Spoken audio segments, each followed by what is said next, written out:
It is the 9th of July, 118 days until the U.S. presidential election, 41 until the Democratic National Convention, and President Biden has drawn a line in the sand with his donors. What he's told them is the debate is over. No more talking about it. But these people don't seem to be on the program. This was the scene from a White House briefing gone completely off of the rails. Let's watch. It's a very basic, direct question. Wait, hold on, wait a second. Eight times, or at least once, in regards to I the just- president wait. specifically. Hold on a That second. much you should be able to answer by this point. Wait, After no. 4 days of reporting about it. No, wait a minute. Ed, please. A little respect here, please. There's no reason to go back and forth and be in this aggressive way. The polling for President Biden continues to deteriorate. And since the debate, there are 4 more states in play that were not before it. Democrats remain panicked. More Democrats have defected, yet others have affirmed their support for the Biden-Harris ticket. What is happening behind the scenes is completely opaque. No one has any true idea, but everybody seems to know that Donald Trump's victory heralds a national catastrophe of epic proportions. Donald Trump is surrounded by whack jobs, losers, extremists, and weirdos. One of them is Kash Patel. He was temporarily at the highest levels of American power over at the Department of Defense. This is a person who Donald Trump trusted with the nation's secrets.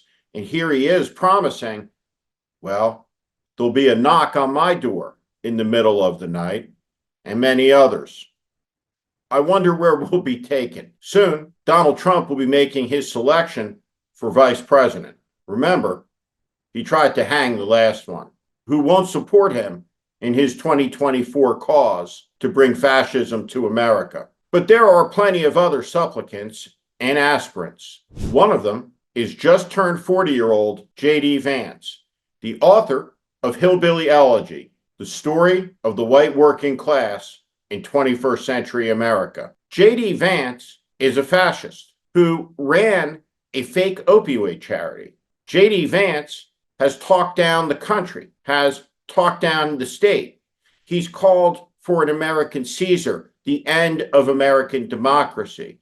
When J.D. Vance considered the plight of beaten women abused by their husbands, he said, the thing you have to look at is what did they do to deserve it? True story. Should he become the vice presidential nominee, he will be, to say the least, a target-rich environment. J.D. Vance is unfit for the vice presidency at a very deep level. He's unfit for national leadership, which is probably why Donald Trump is so attracted to him.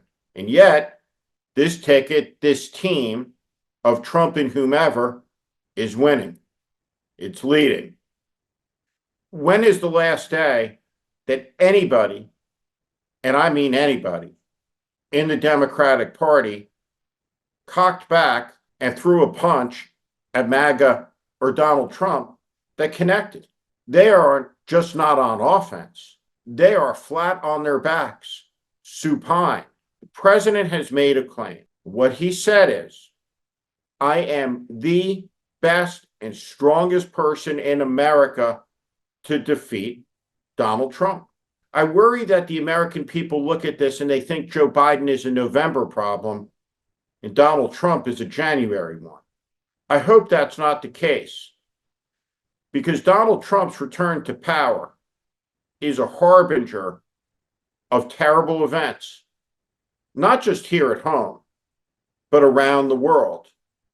There will be years of chaos, and the chaos has a reciprocal effect on the opposition. It radicalizes it. Does anybody not believe that all of these years of Trump have not had an effect on Trump's opposition? That the cancer that is MAGA has not shed a few cancer cells and infected the opposition. Trump feeds on cynicism. He feeds on dishonesty. He thrives in absurdity and in squalid ludicrousness.